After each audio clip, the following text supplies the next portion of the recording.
நண்பர்களுக்கு வணக்கம். MEGTNPSC அகாடமியிலிருந்து முனைவர் மா. விஜய் அலெக்சாண்டர். டிசம்பர் மாதம் 8ஆம் தேதியின் முக்கியமான நடப்பு நிகழ்வுகளை காண்போம்.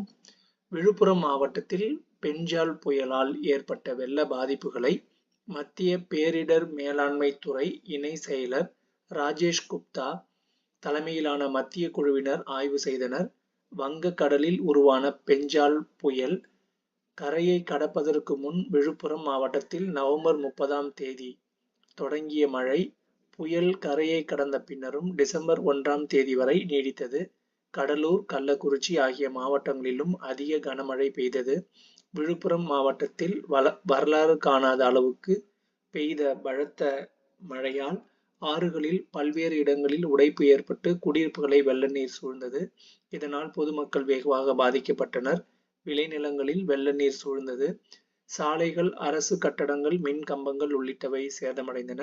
இந்நிலையில் முதல்வர் மு.க. ஸ்டாலின் விடுத்த வேண்டுகோளை ஏற்று மத்திய அரசின் பேரிடர் மேலாண்மை துறை இணை செயலர் ராஜேஷ் குப்தா தலைமையில் 7 பேர் கொண்ட குழுவை மத்திய அரசு அமைத்தது குறிப்பிடத்தக்கது. 1991ஆம் ஆண்டு வழிபாட்டு தலங்கள் சட்டத்தின் சில விதிகளின் செல்லுபடியை எதிர்த்து தாக்கல் செய்யப்பட்டுள்ள பொதுநல மனுக்களை உச்ச நீதிமன்றத்தின் சிறப்பு அமர்வு விசாரிக்கும் என தெரிவிக்கப்பட்டுள்ளது. நாட்டின் மின் அமைச்சகம் சார்பில் 1 கோடி வீடுகளில் சோலார் மேற்கூரை அமைக்கும் வகையில் PM சூரியகர் எனும் திட்டம் அறிவிக்கப்பட்டுள்ளது. குடியரசுத் தலைவர் பதவிக்கான மரபை மீறி ஒடிசாவில் வளர்ச்சிப் பணிகளை துரிதப்படுத்துவதற்காக மாநிலத்துக்கு பலமுறை பயணம் மேற்கொண்டிருப்பதாக குடியரசுத் தலைவர் திரௌபதி முர்மு தெரிவித்துள்ளார். சொந்த மாநிலமான ஒடிசாவுக்கு குடியரசுத் தலைவர் திரௌபதி முர்மு 5 நாட்கள் அரசுமுறை பயணம் மேற்கொண்டுள்ளார் என்பது குறிப்பிடத்தக்கது. சிரியாவில் இருந்து இந்தியர்கள் உடனடியாக வெளியேற வேண்டும் எனவும் அங்கு செல்வதை தவிர்க்க வேண்டும் எனவும் வெளியுறவு அமைச்சகம் அறிவுறுத்தியுள்ளது. முன்னாள் நிதி ஆயோக் தலைவர் அரவிந்த் பனகாரியா தலைமையிலான 16வது நிதிக்குழு கேரளம் செல்ல உள்ளது. மொத்த வரி வருவாய் மத்திய மாநில அரசுகள் எவ்வாறு பகிர்ந்து கொள்வது, மாநிலங்களுக்கு ஒதுக்கப்படும் நிதியில் ஒவ்வொரு மாநிலத்துக்கும் ஒதுக்க வேண்டிய நிதி தொடர்பான பணிகளில் நிதிக்குழு ஈடுபட்டு வருகிறது. இதையொட்டி ஒவ்வொரு மாநிலத்துக்கும் அந்த குழு பயணம் மேற்கொண்டு வருகிறது. இந்நிலையில் கேரளத்துக்கு 3 நாள் பயணமாக அந்த குழு செல்ல உள்ளது குறிப்பிடத்தக்கது.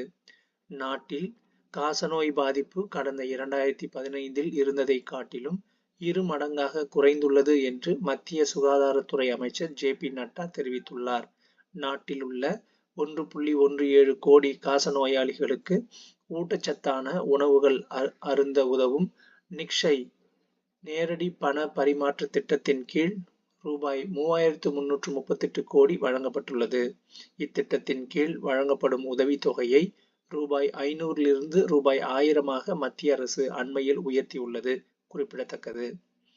பிரதமர் நரேந்திர மோடி, தொழிலதிபர் கௌதம் அதானி ஆகியோரை குறிவைத்து நடத்தும் தாக்குதல்கள் மூலம் இந்தியாவை சீர்குலைக்கும் நடவடிக்கைகளுக்கு பின்னணியில் உள்ள அமைப்புகளுக்கு அமெரிக்கா நிதி அளிப்பதாக பாஜக சுமத்திய குற்றச்சாட்டை அமெரிக்கா மறுத்துள்ளது. விடுதலை புலிகள் இயக்கத்துக்கு விதிக்கப்பட்ட தடையை 5 ஆண்டுகளுக்கு நீட்டித்து மத்திய அரசு பிறப்பித்த உத்தரவை சட்டவிரோத செயல்கள் தடுப்பு சட்டத்தின் UAPA கீழ் அமைக்கப்பட்ட தீர்ப்பாயம் உறுதி செய்தது. உத்தரகாண்ட் மலைப்பகுதிகளில் நிலச்சரிவு தடுப்பில் ராக் போல்ட் தொழில்நுட்பம் வெற்றிகரமாக செயல்பட்டு வருவதாக எல்லை சாலைகள் அமைப்பின் அதிகாரி ஒருவர் தெரிவித்தார். உத்தரகாண்ட் மாநில மலைப்பகுதிகளில் நிலச்சரிவுகள் அவ்வப்போது நிகழ்கின்றன. குறிப்பாக மழைக்காலத்தில் நிலச்சரிவுகள் முக்கிய சாலைகள் துண்டிக்கப்படுவதால் சார்தாம் யாத்ரீகர்கள் கடும் சிரமத்தை எதிர்கொள்கின்றனர். மேலும் நிலச்சரிவுகளால் உயிரிழப்புகளும் அவ்வப்போது ஏற்படுகின்றன. இதை கட்டுப்படுத்தும் வகையில் நிலச்சரிவு மண்டலங்களில் பயன்படுத்தப்பட்டு வரும் ஆஸ்திரேலிய ராக் போல்ட் தொழில்நுட்பம் நிலச்சரிவை தடுப்பதில் 90% பயனுள்ளதாக இருக்கிறது என்று PRO கமாண்டர் விவேக் ஸ்ரீவாஸ்தவா தெரிவித்துள்ளார். தொலைபேசி அழைப்புகளை இடைமறிப்பதற்கான புதிய விதிகளை மத்திய அரசு வெளியிட்டது. அதன்படி அவசர காலங்களில் போது மாநில அளவில் காவல்துறை தலைவருக்கு கீழுள்ள அதிகாரிகளுக்கு தொலைபேசி இடைமறிப்புக்கான உத்தரவை பிறப்பிக்க அனுமதி இல்லை என தெரிவிக்கப்பட்டது. இது தொடர்பாக மத்திய தொலைத்தொடர்புத்துறை அமைச்சகம் வெளியிட்ட செய்திக்குறிப்பில், மத்திய அரசை பொறுத்தவரையில் மத்திய உள்துறை அமைச்சகமும், மாநில அரசை பொறுத்தவரை மாநில உள்துறை அமைச்சக செயலரும் தொலைபேசி இடைமறிப்புக்கான உத்தரவை பிறப்பிப்பதற்கான அதிகாரத்தை பெற்றவர்கள் ஆவர். ஒருவேளை எளிதில் அணுக முடியாத பகுதிகள் அல்லது நிர்வாக காரணங்களால் இவர்களால் இடைமறிப்புக்கான உத்தரவை பிறப்பிக்க முடியாத நிலை ஏற்பட்டால், அங்கீகரிக்கப்பட்ட மத்திய அரசு அமைப்புகளை சேர்ந்த தலைவர் அல்லது 2ஆம் இடத்தில் உள்ள மூத்த அதிகாரி இந்த உத்தரவை பிறப்பிக்க அனுமதி அளிக்கப்படுகிறது. அதேபோல் மாநில அளவில் அவசர காலங்களின் போது காவல்துறை தலைவருக்கு நிகரான பதவியில் உள்ளோர் உத்தரவை பிறப்பிக்கலாம். அந்த பதவிக்கு அடுத்துள்ளவர்கள் தொலைபேசி இடைமறிப்புக்கான உத்தரவை பிறப்பிக்க அனுமதி இல்லை. தவிர்க்க முடியாத சூழலில் மத்திய அரசு அளவில் இணை செயலர் பதவிக்கு நிகரான பதவியில் உள்ளோர் இந்த உத்தரவை பிறப்பிக்கலாம். இந்த உத்தரவை பிறப்பிக்க அவர் மத்திய உள்துறை அமைச்சகத்தால் அங்கீகரிக்கப்பட்டிருக்க வேண்டும். இருப்பினும் தொலைபேசி இடைமறிப்புக்கான உத்தரவு பிறப்பிக்கப்பட்டதிலிருந்து 7 நாட்களுக்குள் அதை பிறப்பித்த அமைப்பு உறுதி செய்யப்படவில்லை என்றால், அதில் பெறப்பட்ட தகவல்களை எந்த ஒரு நோக்கத்திற்காகவும் பயன்படுத்தக்கூடாது. அந்த தகவல்களை 2 வேலை நாட்களுக்குள் அழித்துவிட வேண்டும். உத்தரவை உறுதி செய்யும் பட்சத்தில் மத்திய அளவில் அமைச்சரவை செயலர் தலைமையில் சட்டத்துறை செயல் மற்றும் தொலைத்தொடர்பு துறையின் செயல்களை உறுப்பினர்களாக கொண்ட மறு ஆய்வு குழு முன் பெறப்பட்ட தகவல்களை சமர்ப்பிக்க வேண்டும். அதேபோல் மாநில அளவில் மாநில தலைமை செயலர் தலைமையில் சட்டத்துறை செயலர், மாநில அரசின் செயலர், உள்துறை செயலர் அடங்கிய குழுவின் முன் சமர்ப்பிக்க வேண்டும் என தெரிவிக்கப்பட்டுள்ளது. டிசம்பர் 21ஆம் தேதியை சர்வதேச தியான தினமாக அறிவிக்க முன்மொழிந்த இந்திய ஆதரவு தீர்மானத்திற்கு ஐநா பொது சபையில் ஒருமனதாக ஒப்புதல் அளிக்கப்பட்டது. ஐரோப்பிய நாடான லீச்சென்ஸ்டீனாவில் அறிமுகப்படுத்தப்பட்ட இந்த தீர்மானத்திற்கு இந்தியா, இலங்கை, வங்கதேசம், நேபாளம், மெக்சிகோ, பல்கேரியா, புரூண்டி, டொமினிக்கன் குடியரசு, Iceland, Luxembourg, Mauritius, Monaco, Mongolia, Morocco, Portugal, Slovenia ஆகிய நாடுகள் ஆதரவு தெரிவித்தன. டிசம்பர் 21ஆம் தேதி குளிர்காலத்தில் சூரியன் தனது திசையை மாற்றும் நிகழ்வை குறிக்கும் நாளாகும். இது இந்திய பாரம்பரியத்தில் உத்தராயண ஆண்டின் தொடக்கமாகும். குறிப்பாக இந்நாள் தியானத்தில் ஈடுபடுவதற்கான சிறந்த நாளாகும். கோடை காலத்தில் சூரியன் திசை மாற்றும் நிகழ்வு நடைபெறும். ஜூன் 21ஆம் தேதி நினைவு கூறப்படும் சர்வதேச யோகா தினத்துக்கு 6 மாதத்திற்கு பிறகு மாநிலங்களுக்கு 6 மாதத்திற்கு பிறகு சர்வதேச தியான தினம் கொண்டாடப்படுகிறது என்பது குறிப்பிடத்தக்கது. நாட்டில் உள்ள விமான நிலையங்களுக்கு பாதுகாப்பை வழங்கும் மத்திய தொழிலக பாதுகாப்பு படை அதன் விமான பாதுகாப்பு பிரிவின் செயல்திறனை மேம்படுத்த புதிதாக கட்டுப்பாட்டு பிரிவை அமைத்துள்ளது. பிராந்திய இணைப்பு திட்டமான உடான் திட்டத்தின் கீழ் செயல்படும் விமான நிலையங்கள் உள்பட நாட்டில் உள்ள அனைத்து விமான நிலையங்களுக்கும் பாதுகாப்பை ஒருங்கிணைக்க இது உதவும்.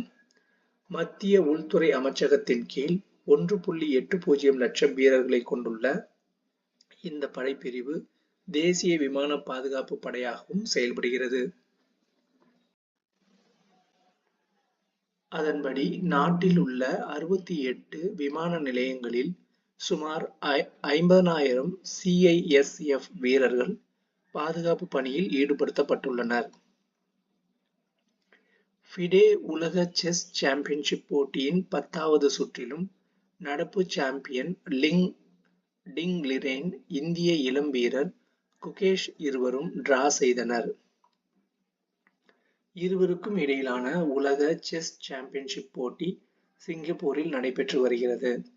மொத்தம் 14 சுற்றுகள் கொண்ட இப்போட்டியில் சாம்பியன்ஷிப் வரலாற்றிலேயே 138 ஆண்டுகளில் ஆசிய கண்டத்தை சேர்ந்த 2 பேர் முதன்முறையாக மோதுகின்றனர் என்பது குறிப்பிடத்தக்கது. நியூசிலாந்துக்கு எதிராக வெல்லிங்டன் நகரில் நடைபெற்று வரும் இரண்டாவது டெஸ்டில் இங்கிலாந்து அணி புதிய உலக சாதனை படைத்துள்ளது. 147 ஆண்டுகள் டெஸ்ட் கிரிக்கெட் வரலாற்றில் 5 லட்சம் ரன்கள் குவித்த முதல் அணி என்ற புதிய சாதனையை நிகழ்த்தியுள்ளது. கத்தோலிக்க திருச்சபையின் தலைவர் போப் பிரான்சிஸ் 2025ஆம் ஆண்டுக்கு பிறகு இந்தியா வர வாய்ப்பு உள்ளது என்று மத்திய சிறுபான்மையினர் நலத்துறை இணையமைச்சர் ஜார்ஜ் குரியன் தெரிவித்துள்ளார். அவசர நிலை அறிவித்த விவகாரத்தில் தென்கொரிய அதிபர் யூன் சுக் யோலுக்கு எதிராக நாடாளுமன்றத்தில் எதிர்க்கட்சிகள் கொண்டு வந்த பதவி நீக்க தீர்மானம் தோல்வியடைந்தது. அவசர நிலை இராணுவ சட்டத்தை அறிவித்ததற்காக நாட்டு மக்களிடம் யூன் சுக் யோல் மன்னிப்பு கோரினார். மேற்கு ஆப்பிரிக்க நாடுகள் ஐவரி கோஸ்ட் மற்றும் புர்கினா பாசோ ஆகும். சிரியா தலைநகர் தமாஸ்கஸின் புறநகர் பகுதிகளை கிளர்ச்சி படையினர் கைப்பற்றி அந்நகரை சுற்றி வளைத்துள்ளதாக அந்த நாட்டின் போர் நிலவரத்தை கண்காணித்து வரும் அமைப்பின் தலைவரும் கிளர்ச்சி படை தளபதி ஒருவரும் தெரிவித்துள்ளார். அரசுக்கு சொந்தமான கோல் இந்தியா நிறுவனத்தின் நிலக்கரி உற்பத்தி நடப்பு நிதியாண்டில் ஏப்ரல் நவம்பர் காலகட்டத்தில் 2.4% அதிகரித்துள்ளது. இந்தியாவின் அந்நிய செலாவணி கையிருப்பு கடந்த நவம்பர் 24ஆம் தேதியுடன் நிறைவடைந்த வாரத்தில் 65,809.1 கோடி டாலராக உள்ளது. சர்வதேச நிதியத்தில் இந்தியாவின் கையிருப்பு மதிப்பீட்டு வாரத்தில் 2.2 கோடி டாலர் அதிகரித்து 425.4 கோடி டாலராக உள்ளது என்று ரிசர்வ் வங்கியின் புள்ளி விவரங்கள் தெரிவிக்கின்றன. இந்தியாவின் முக்கிய 12 துறைமுகங்களில் சரக்கு போக்குவரத்து கடந்த நவம்பர் மாதம் 4.95% சரிவை கண்டுள்ளது. நன்றி.